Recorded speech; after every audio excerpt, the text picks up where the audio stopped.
শাপলা ফুলের পোকা ভেজা শালিকের ডানা,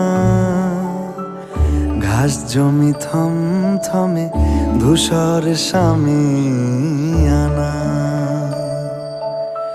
শাপলা ফুলের পোকা ভেজা শালিকের ডানা, ঘাস জমি থমথমে ধূসর শামিয়ানা। পাশ দিয়ে পথ গেছে দূরের থেকে দূরে, পাশ দিয়ে পথ গেছে দূরের থেকে